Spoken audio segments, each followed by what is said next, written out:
예, 누가복음 17장 5절에서 10절 함께 봉독하시겠습니다.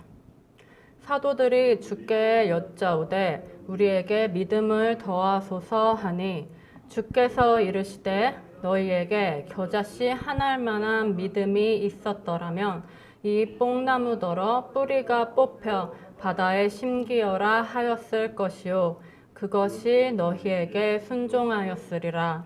너희 중 누구에게 밭을 갈거나 양을 치거나 하는 종이 있어 밭에서 돌아오면 그더러 곧 와 앉아서 먹으라 말할 자가 있느냐? 도리어 그더러 내 먹을 것을 준비하고 띠를 띠고 내가 먹고 마시는 동안에 수종 들고 너는 그 후에 먹고 마시라 하지 않겠느냐? 명한 대로 행하였다고 종에게 감사하겠느냐? 이와 같이 너희도 명령받은 것을 다 행한 후에 이르기를 우리는 무익한 종이라 우리가 하여야 할 일을 한 것뿐이라 할지니라. 아멘. 네, 지금 본문 시작할 때 사도들이 주님께 우리에게 믿음을 더하소서 했더니 주님께서 말씀하신 것이 너희에게 겨자씨 한 알만한 믿음이 있었더라면, 겨자씨는 아주 작은 씨앗이지요. 작은 겨자씨 한 알만큼의 믿음만 있어도 뽕나무한테 뽑혀서 바다에 심기어라 하고 명령을 할 것이고 그 뽕나무가 순종할 거다 하고 말씀하십니다. 그리고 나서 바로 이어지는 얘기가 뭐냐면 어떤 극한의 명령을 받든지 원망 불평 없이 그대로 복종하는 게 당연한 종들의 얘기를 하시죠. 그리고 나서 이처럼 너희도 명령받은 것을 다 행한 후에 이르기를 우리는 무익한 종이라 우리가 하여야 할 일을 한 것뿐이라 하여라 하고 이야기의 결론을 내셨습니다. 근데 이 결론을 잘 생각해보면 앞서서 들려주신 두 가지 이야기가 가만히 살펴보면 약간 좀 이상합니다. 다시 자세히 봐볼게요. 먼저 첫 번째 이야기 6절 말씀 너희에게 겨자씨 한 알만한 믿음이 있었더라면 이 뽕나무더러 뿌리가 뽑혀 바다에 심기어라 하였을 것이요 그것이 너희에게 순종하였으리라. 이게 무슨 이야기일까요? 믿음이 있으면 이런 기적을 일으킬 수 있다는 걸까요? 물론 믿음이 있으면 어떤 기적이든지 일으킬 수 있겠죠. 그것도 틀린 얘기는 아닌데 그런데 그런 관점에서 보면 이 6절 말씀이 이어지는 7절에서 10절 말씀과 무슨 연관이 있는지 알 수가 없습니다. 굉장히 뜬금없는 얘기처럼 돼버리죠. 왜냐하면 지금 예수님께서 하신 얘기의 가르침이 뭐냐면 10절에서 내리는 결론이 뭐냐면 이와 같이 너희도 명령받은 것을 다 행한 후에 이르기를 우리는 무익한 종이라 우리가 하여야 할 일을 한 것뿐이라 할지니라. 이게 지금 이 가르침 예수님의 말씀의 결론이죠. 명령받은 걸 다 행하고 그 후에 내가 했다고 뿌듯해하거나 자랑하거나 생색내지 말라는 것이에요. 그래서 이렇게 한 사람들의 예로 7절 9절의 종들 얘기를 하셨다고 생각하면 7절 9절은 10절이랑 아주 자연스럽게 딱 맞게 연결이 됩니다. 근데 6절은 달라요. 6절을 잘 봐보면 6절에서도 물론 명령받고 행하는 이야기인데 6절에서 명령받은 게 누구냐면 10절이랑 연결선상에서 보면 너희가 명령을 받아야죠. 제자들이 명령을 받아야 할 것 같습니다. 그런데 6절 보면은 제자들이 명령받는 게 아니고 누가 명령받냐면은 믿음이 그 속에 있는 존재가 아닌 전혀 엉뚱한 뽕나무가 명령을 받죠. 그리고 뽕나무가 명령을 행합니다.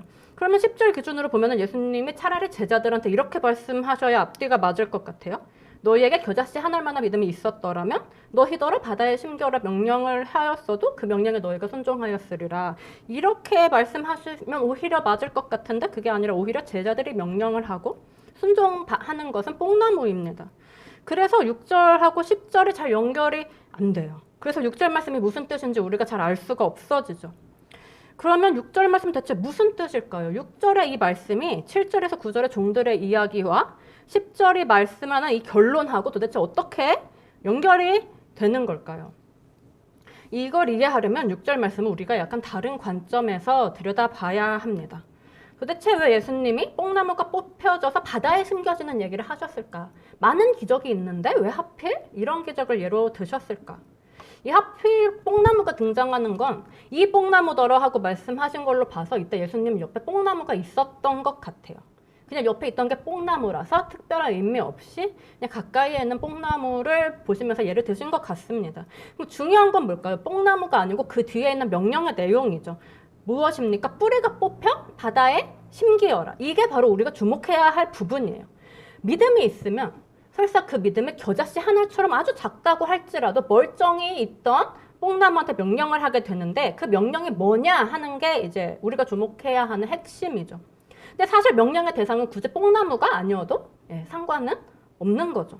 그냥 원래 바다에 있지 않은 이 땅 위에 있는 게 당연하고 바다에 없는 게 당연한 존재라면 사실은 뭐든지 상관이 없어요. 뽕나무든지 무화과 나무든지 해바라기든지 상관이 없죠. 뭐든 그냥 이 땅 위에 뿌리를 내리고 살아서 이 땅 위에 있는 게 당연한 그런 거한테 믿음이 있으면 명령을 하게 되는데 뭘 명령하냐 하니까 뿌리가 뽑혀 바다에 심기어라. 자, 그럼 땅에 뿌리를 내리고 사는 게 당연한 뽕나무가 갑자기 뿌리가 뽑혀서 바닷속에 들어가서 바닷속에 뿌리가 심긴다고 생각을 해보는 거예요. 그럼 뿌리가 심기는 그곳은 바다 중에서도 어디일까요? 가장 맨 밑바닥, 그 바다 아래이겠죠? 거기까지 들어가서 그 바다 밑바닥 그 해저의 땅에 심기는 거예요. 그럼 그 후에는 어떻게 될까요? 바다 식물이 아니니까 뽕나무는 썩어서 죽겠죠? 단번에 썩어서 죽어버릴 겁니다. 흔적도 남지 않고 다 바닷물에 용해돼서 사라져버리겠죠. 바다 가장 깊은 저 밑바닥에 있으니까 결국은 그 바닷물에 완전히 덮여버려서 죽은 흔적조차도 보이지 않게 될 겁니다. 그럼 이 얘기를 정리하면 이런 이야기가 됩니다. 믿음이 있으면 당연하게 땅에 뿌리를 내리고 잘 살던 뽕나무한테 뿌리가 뽑혀서 바다 밑바닥에 심기라고 명령하게 된다는 거예요. 그럼 기적이 일어나서 뽕나무가 거기에 순종을 해서 바닷속에 가장 깊은 밑바닥까지 들어가서 거기에 심겨진다는 거죠. 그럼 무슨 일이 벌어지는데요? 뽕나무는 썩어서 죽어버리고 바닷물에 덮여서 흔적조차 남지 않게 되는 거죠. 이 이야기를 듣고 있으면 우리가 떠오르는 사건이 있습니다. 당연하게 땅을 삶의 터전으로 해서 잘 살던 존재가 갑자기 뜬금없이 바닷속에 돌진해 들어가는 기적이 일어나요. 그래서 그 바다 밑바닥에 매몰돼서 죽어버리고 바닷물에 덮여서 흔적조차 남지 않게 되는 사건. 무슨 사건일까요? 성경을 보면 하나님의 구원 역사에 대해서 얘기할 때마다 계속 반복하면서 거듭해서 가장 먼저 언급되는 사건이 있죠. 그래서 이스라엘 백성들의 머릿속에는 아주 어렸을 때부터 당연하게 뿌리 박혀 있는 아주 중요한 첫 구원의 사건이 있어요. 바로 홍해 사건이죠. 홍해 사건. 당연하게 땅을 누비면서 떵떵거리면서 살던 바로의 군대가 땅을 떵떵거리며 누비던 군대가 바닷속에 돌진해 들어가죠. 갑자기. 그래서 밑바닥에 매몰돼서 죽어버리고 바닷물에 덮여서 흔적도 없이 사라져버린 그 홍해 사건이에요. 그럼 이스라엘 백성이라면 바다와 거기 빠지는 얘기를 들으면 뭐가 딱 떠오를까요? 홍해 사건이 떠오를 거예요. 마치 한국 사람이 우리가 곰, 마늘 뭐가 떠오릅니까? 하면 딱 떠오르는 게 당군, 웅녀를 떠올리죠. 곰과 마늘에 대해서 무수히 많은 다른 이야기 생각할 수도 있지만 한국인이라면 당연히 당군 신화, 웅녀 신화를 생각할 겁니다. 그래서 우리가 웅녀 신화에 대해서 구구절절 설명한 다음에 그 전제로 얘기할 수도 있지만 그냥 사실은 곰, 마늘 하고 딱 단어만 던져버리고 웅녀의 웅자도 꺼내지 않아도 그걸 생각하면서 당군 이야기를 전제로 이야기를 대화해 나갈 수가 있어요. 바로 그것처럼 예수님께서도 지금 홍해 홍자도 꺼내지 않으셨지만은 단 몇 마디의 단어로 그걸 상기시킨 겁니다. 그래서 홍해 사건을 전제로 지금 이야기를 전개해 나가고 계시는 거예요. 자, 그럼 홍해 사건의 의미가 뭘까요? 이게 뭘 뜻하기 때문에 예수님께서 이거를 우리에게 상기시키실까요? 출애굽기 15장 함께 보시겠습니다. 출애굽기 15장. 홍해 사건 직후에 모세가 하는 노래죠. 출애굽기 15장 보시겠습니다.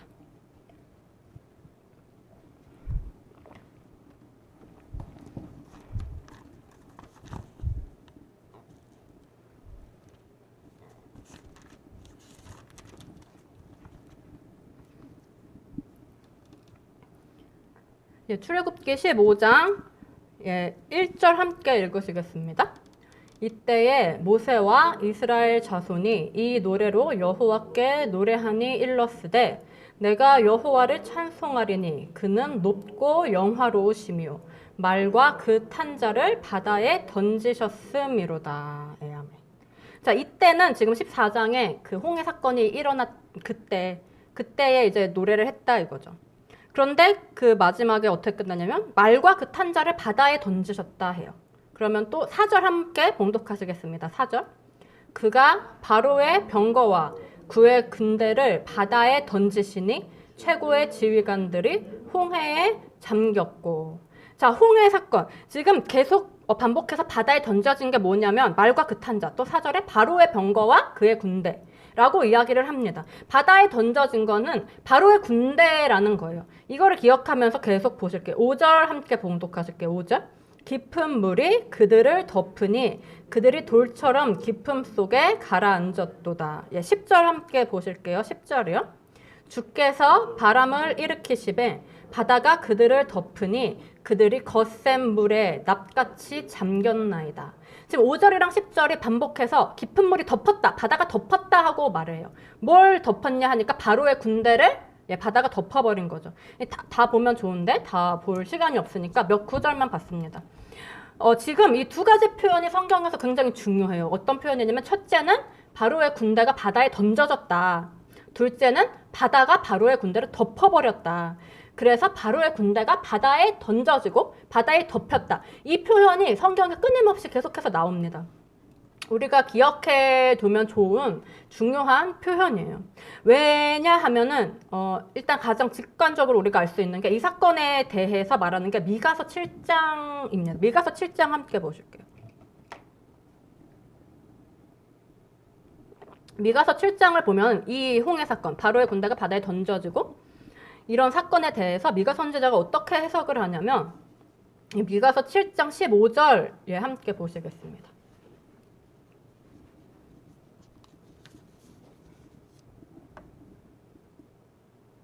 미가서 7장 15절 함께 봉독하시겠습니다. 이르시되 내가 애굽 땅에서 나오던 날과 같이 내가 그들에게 이적을 보이리라 하셨느니라. 자, 지금 미가 선지자가 뭐에 대해 얘기하냐면은 애굽 땅에서 이스라엘 백성들이 나오던 날의 이적, 즉 홍해 사건에 대해서 이야기를 하고 있습니다. 그 이적을 하나님이 그런 이적을 또 보이겠다고 하셨다고 했어요. 근데 그 이적이 뭐냐 하니까 19절, 19절 함께 봉독하실게요. 19절입니다. 다시 우리를 불쌍히 여기셔서 우리의 죄악을 발로 밟으시고 우리의 모든 죄를 깊은 바다에 던지시리이다. 자, 홍해 사건의 의미를 지금 뭐라고 말하냐면 하나님께서 바로의 군대를 바다에 던져버리신 이 사건의 의미는 우리를 불쌍히 여기셔서 우리 죄악을 발로 밟으시고 우리의 모든 죄를 깊은 바다에 던지신 거래요.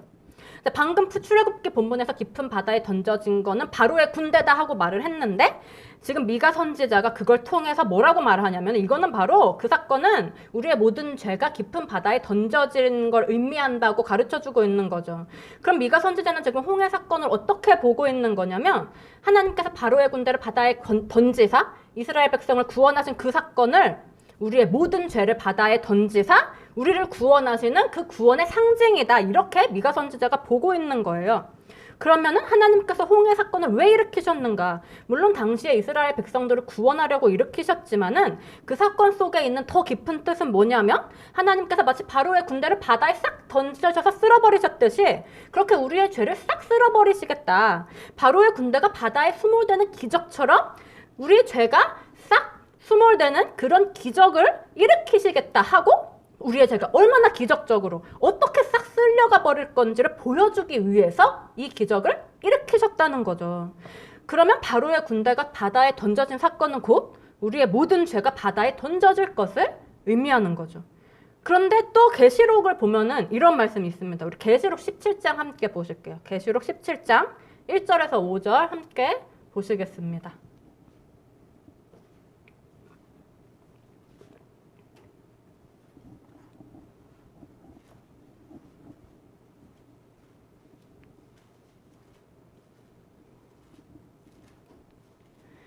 계시록 17장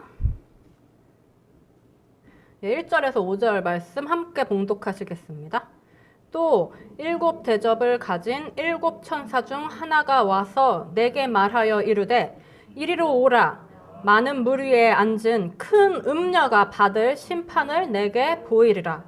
땅의 임금들도 그와 더불어 음행하였고 땅에 사는 자들도 그 음행의 포도주에 취하였다 하고 곧 성령으로 나를 데리고 광야로 가니라.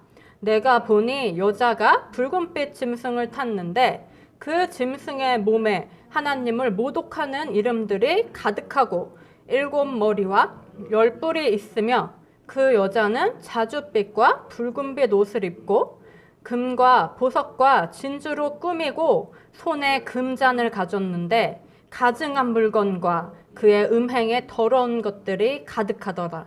그의 이마에 이름이 기록되었으니 비밀이라 큰 바벨론이라 땅의 음녀들과 가증한 것들의 어미라 하였더라.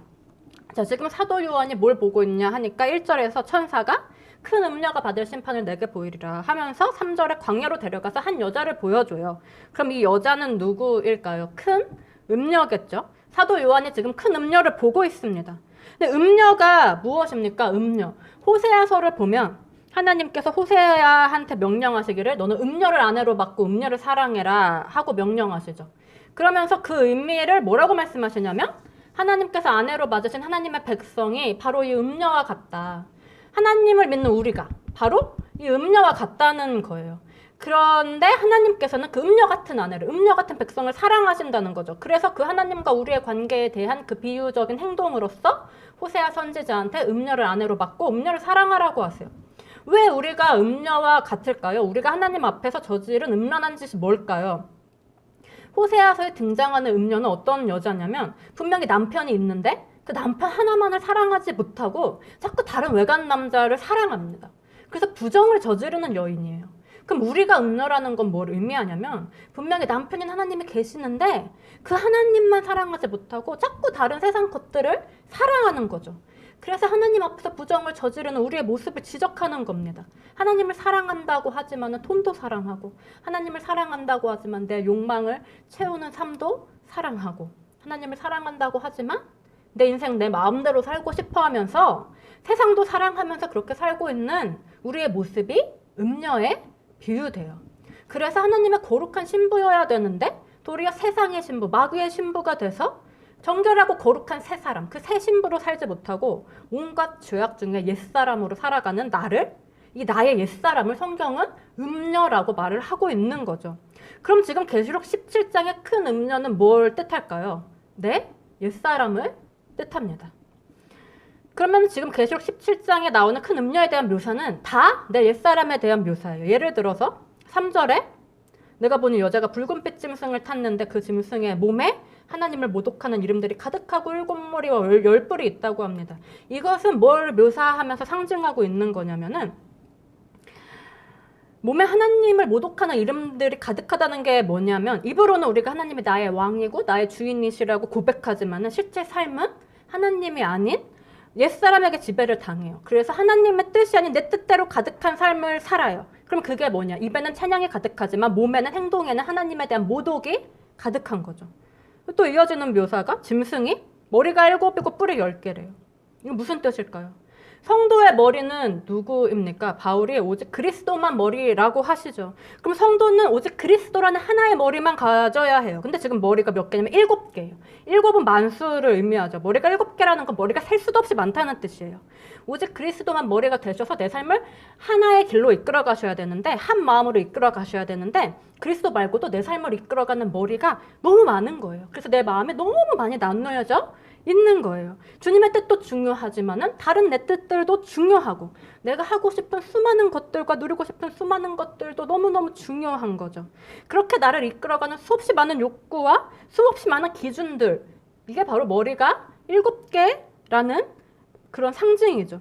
또 뿔이 10개래요. 뿔은 뭘까요? 10뿔. 뿔은 성경에서 영광을 상징합니다.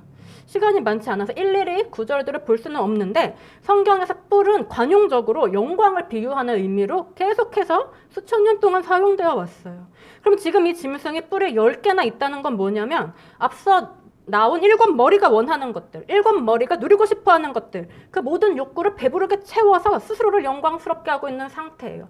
쉽게 말하면 머리가 돈을 원하면 돈을 잔뜩 벌어요. 사장이 됐어요. 그러면 나 사장이야 하고 떵떵거리면서 우리가 다니죠.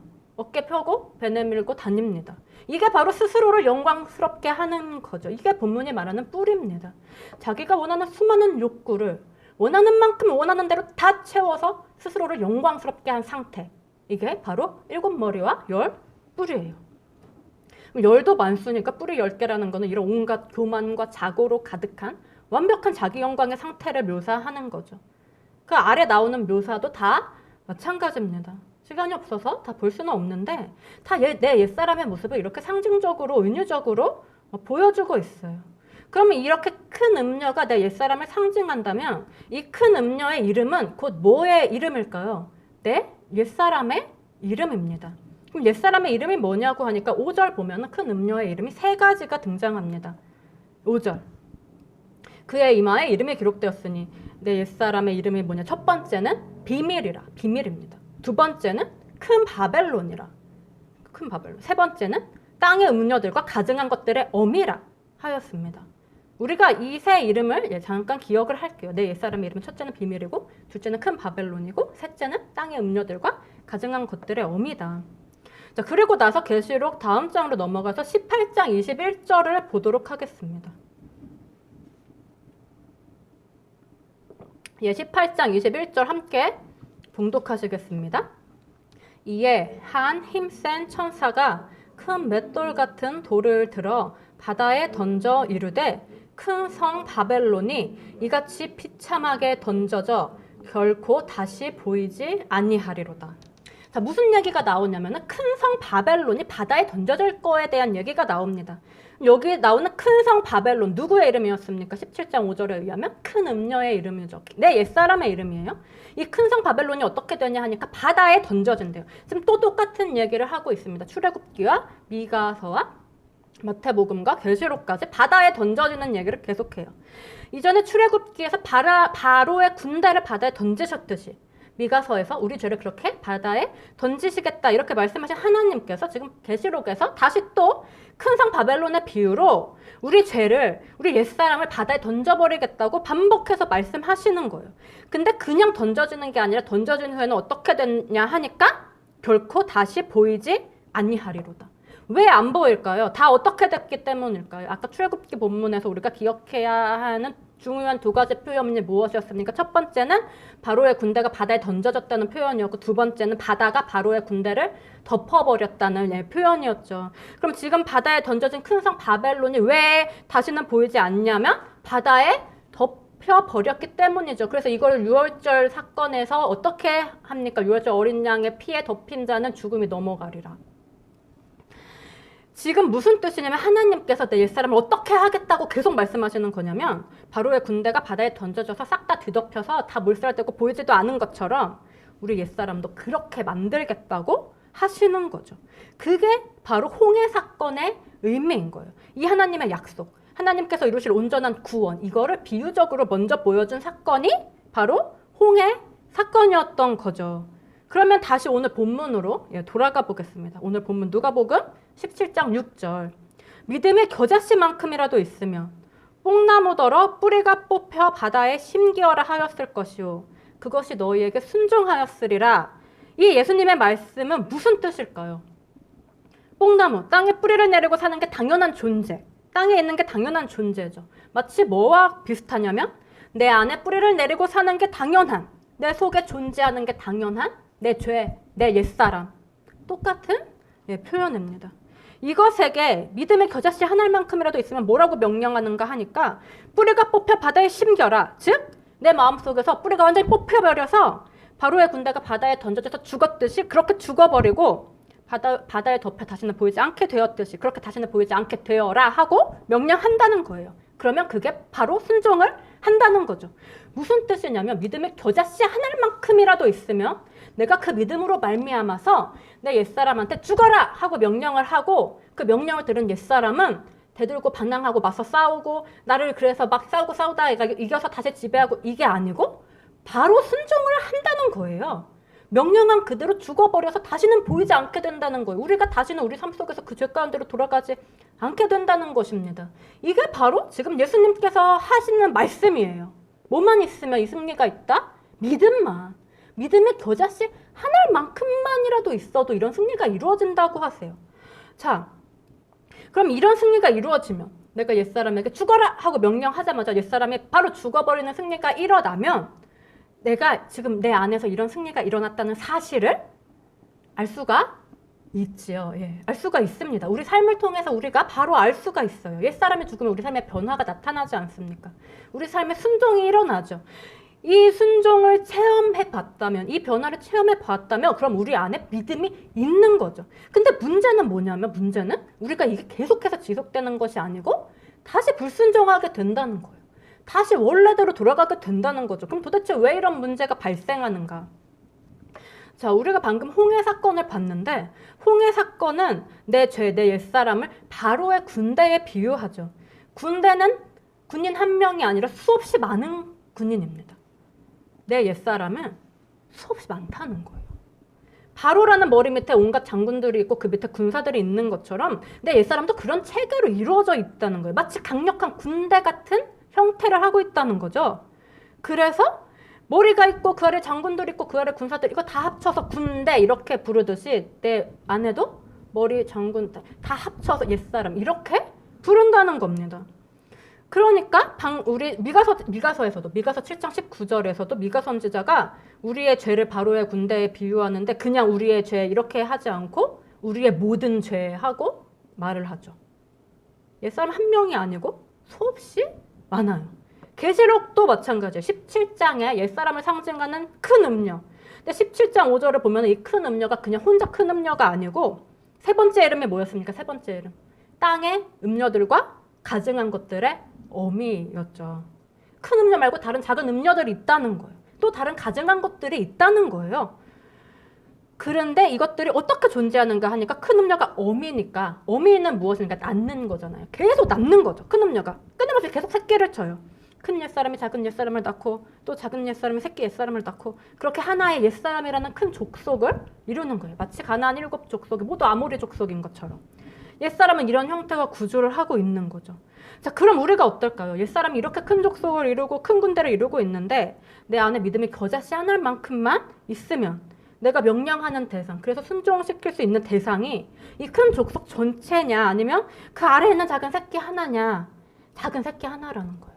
우리가 이 작은 새끼 하나한테 죽어라고 명령하는 거죠. 근데 신기한 일은 그럼 이 작은 새끼 하나가 바로 죽는다는 겁니다. 보이지 않게 돼요. 우리가 그래서 순종을 하게 되고 변화를 받게 돼요. 근데 작은 새끼 하나는 죽었지만 그걸 계속 낳고 있는 어미가 지금 살아있으니까 계속 또 낳는 거죠. 그럼 우리가 옛사람 아무리 죽이려고 해도 안 죽어. 죽었는 줄 알았는데 또 살아났어. 이게 아니고 한 놈 죽였는데 똑같은 놈이 또 태어나는 거예요.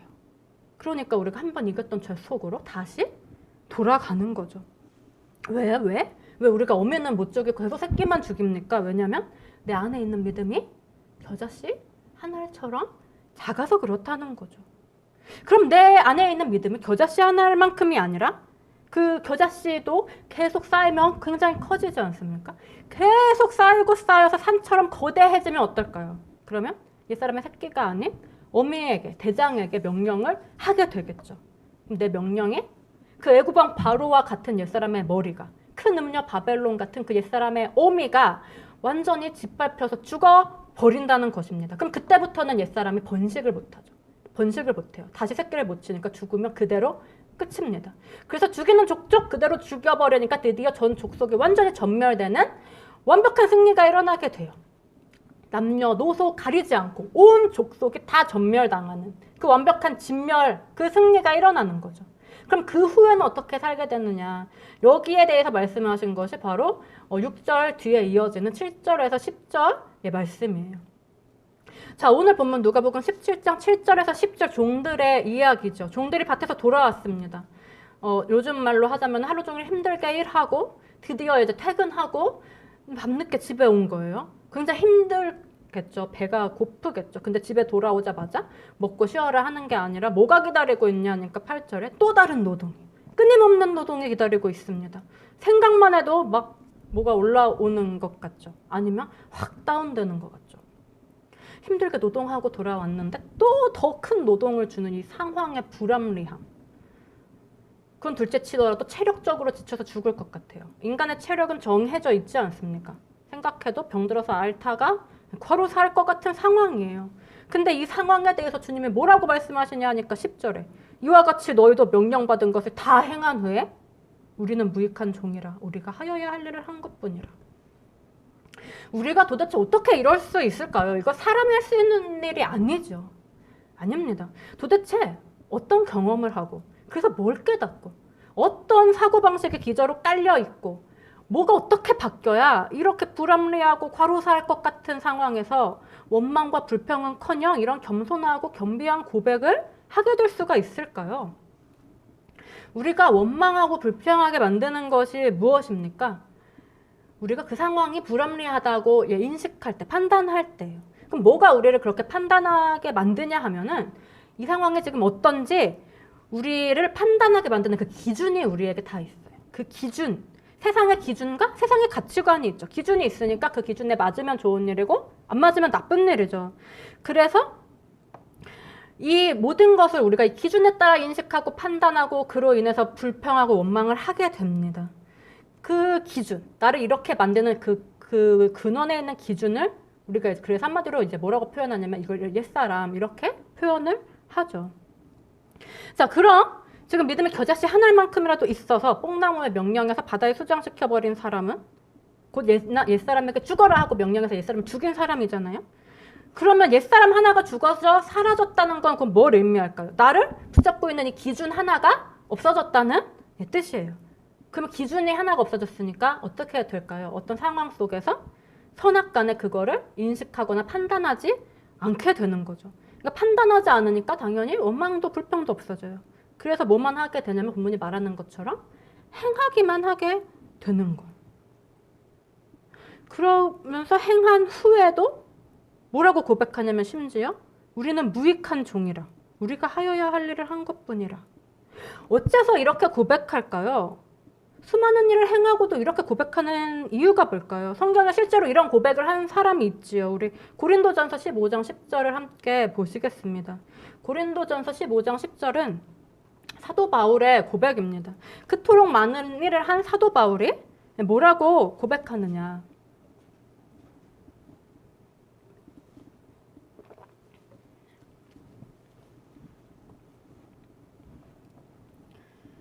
고린도전서 15장 10절 말씀 함께 봉독하시겠습니다. 그러나 내가 나 된 것은 하나님의 은혜로 된 것이니 내게 주신 그의 은혜가 헛되지 아니하여 내가 모든 사도보다 더 많이 수고하였으나 내가 한 것이 아니오 오직 나와 함께 하신 하나님의 은혜로라. 아멘. 자, 바울의 모든 사도보다 더 많이 수고했는데 뭐라고 고백하냐면은 내가 한 것이 아니다. 내가 한 것이 아니라고요. 그럼 누가 하신 걸까요? 우리 갈라디아서 2장 20절 말씀 잘 아시지만은 한 번 더 보시겠습니다. 내가 하신 것이 아니라 누가 하신 것인가?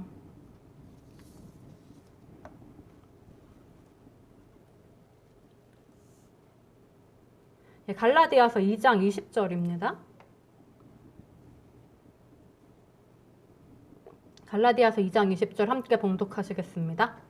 내가 그리스도와 함께 십자가에 못 박혔나니 그런즉 이제는 내가 사는 것이 아니오 오직 내 안에 그리스도께서 사시는 것이라.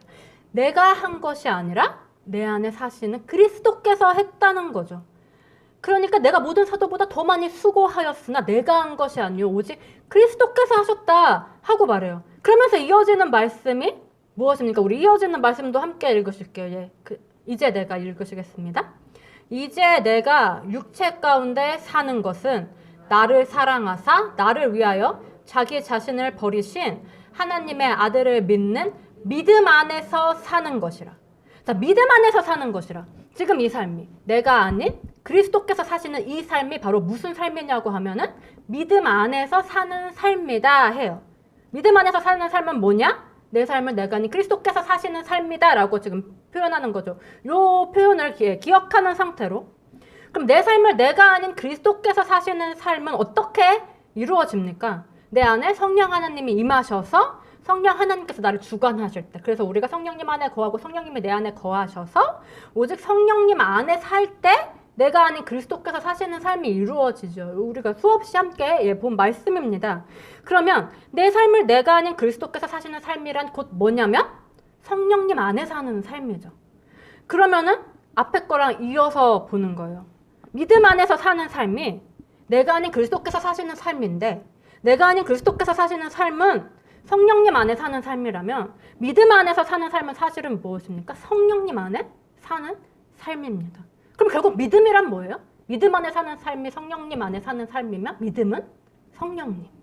나 믿음이 있어. 내 안에 믿음이 있어. 라는 뜻은 결국 내 안에 성령님이 계셔. 라는 뜻인 거죠.